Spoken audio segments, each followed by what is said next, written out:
Assalamualaikum and welcome to UMT TV. My name is Mahnoor and this is the Lawyer's Desk. Today of this age, we all know that there are many capital, assets, and everything that is owned. But we all know that we own one thing in that capital-filled world. But can we say that that is ours? Can we safely say that? To back that up, to make it secure is the intellectual property rights. That law that keeps us safe, that keeps the asset safe and something that we can call ours. To discuss that, we have Sir Asad Abbas, an advocate and from the Advocate High Court and a legal expert for about 12 years. Thank you, sir, for joining us. Sir, this intellectual property rights, can you provide a brief historic outline of how it was constructed and made? If we talk about the intellectual property right, we have to go back to the 500 BC, and we have to talk about the Siberian state, which was a Greek state that time.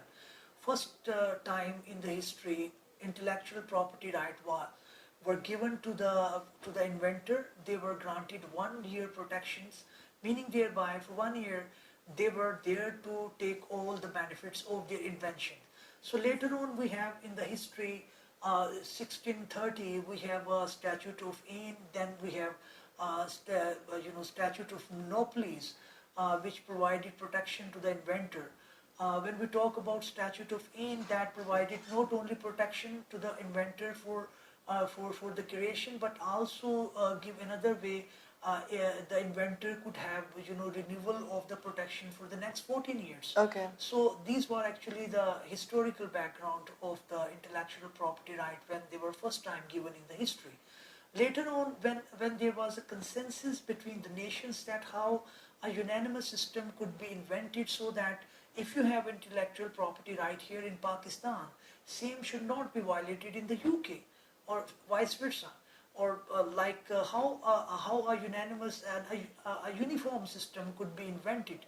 So in this regard, we have there are certain Paris conventions. We have to talk about Madrid Agreement. These all took place in 1826 and later on.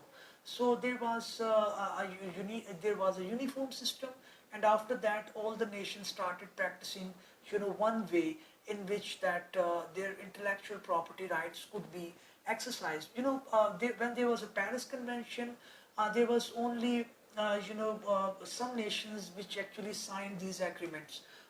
The nations who did not sign these agreements, in that country you could not exercise your intellectual property Freely, right. okay. For example, if you have McDonald's here in Pakistan, and let's suppose that time if Pakistan was not a signatory of that agreement, here anyone can have a McDonald's open, Make another branch for it, make yeah. another branch without any hindrance. But now this is not possible. So now we have a uniform system, even though when we talk about that there is a one uniform system, but you need to indicate to the relevant authorities, you need to get yourself registered, meaning thereby if you have registered yourself in any product or in any domain in Oman or in UK or in any other country of the world, it doesn't mean that you have automatically a system which can protect you. You just need to intimate to the relevant authorities, look, I have this protection, like let's suppose regarding your trademark, you have protection given by the Omani authorities or UK authorities. Now I should be granted the same protection here. Okay. So they would be bound to give protection as per the law, which we will talk about later on in our discussion. Of course. So is this applied to just tangible or intangible products or inventions? Well, when we talk about intellectual property rights, that covers both of the things. Okay. In intellectual property rights, we have certain rights like regarding your trademark. Okay. Trademark may be in tangible form, like you have something which can be touched, which can be felt. Okay. But there are certain intangible, rights like Website? Websites, like you have conceived certain ideas. You have put a formula how to make a medicine, which is protected by by a patent laws. Or This is nowadays, also even a page, like, even a even a page. social, okay. That is your creations. Yeah. So no, page is also in a tangible form. Okay. It may be a soft copy, but it can be felt or it can be seen. There might be certain which cannot be touched. Okay. That is in your mind. So we see that it covers both the ideas and the you can say the manifestation of your ideas. Both Okay. the things are covered by the intellectual property rights. Okay, so how did Pakistan get into this? Like, when it first signed this law, what was Pakistan's observation of this law this time and at that time?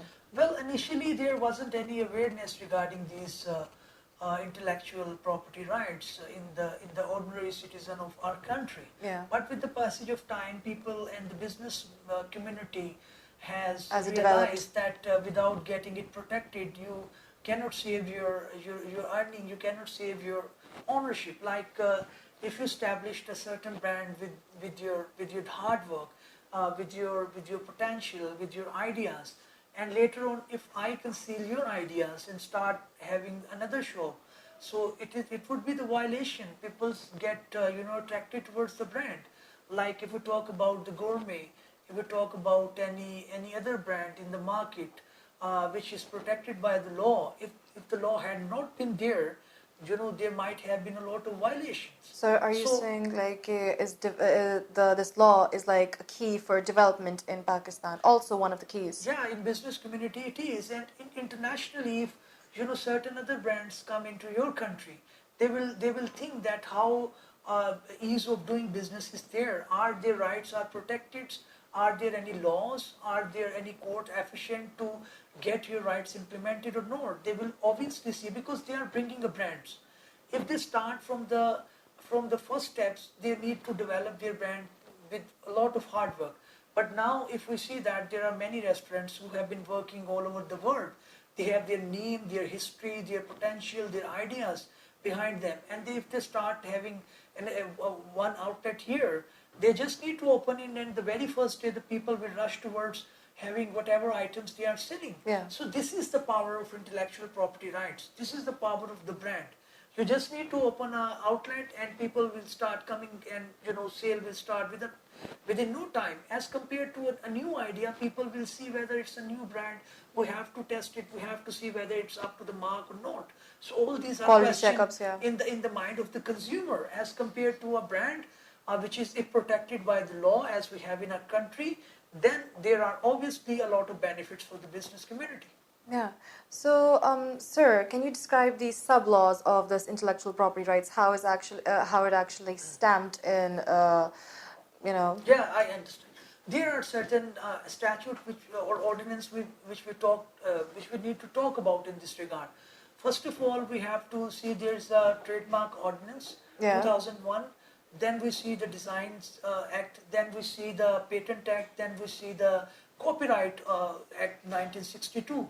So all these, law together actually are going to protect the right of inventor or any other writer or a songwriter or a producer or movie makers in different categories. We have to see if you have invented any formula. We have to see whether it has to be protected by the patent law or a copyright or a trademark. Similarly, we have other laws which are going to give protection and backing of law to the inventor.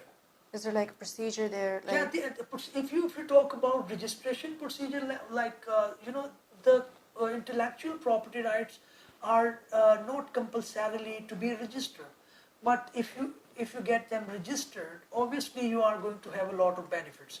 Like if you invent a web page on your FP ID, you are not supposed to go to a relevant officer or to the relevant registrar in order to get your page registered.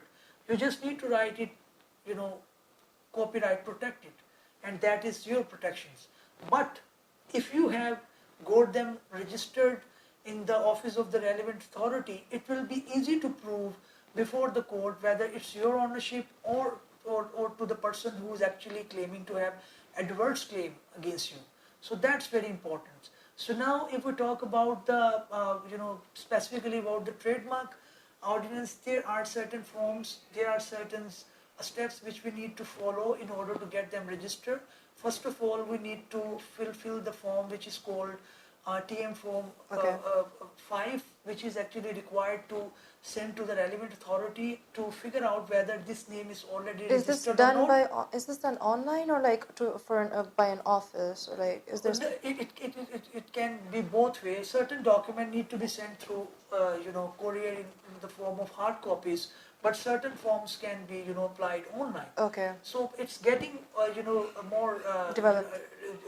more accurate or more online with the passage of time. But there are obviously certain things which we need to, get it done manually. Of Like course. we need to sign certain documents before the concerned registrar. So for that reason, we have to be in the office of a particular officer. So we talk about, I was talking about the first step is to get availability of the name. The trademark, like if you are wearing a particular, if you are inventing a different brand or any name you have given to your product, you need to send an application to the registrar whether this name is already registered or not. They will reply you within a particular time, look, this name is familiar to a certain other names, and you have to distinguish your product and your invention, how it is different from rest of them. Then you need to send their certain specification on a certain page about your trademark. They will get it published in a gazette.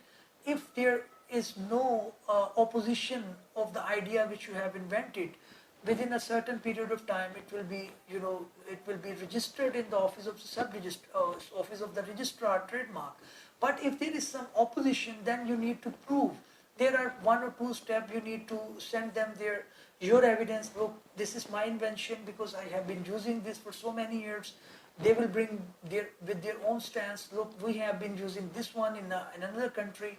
So after adjudicating all, or after taking into consideration all these evidence, the registrar or the relevant authority will decide whether it's yours or Even if it's developed in another way, like in another way. So it has to be proved if in case of opposition. But if there is no opposition, then you just need to wait for your turn. It will be published into a gazette, and after a period of time, if there is no opposition, you will be given a certificate of registration of your trademark. okay.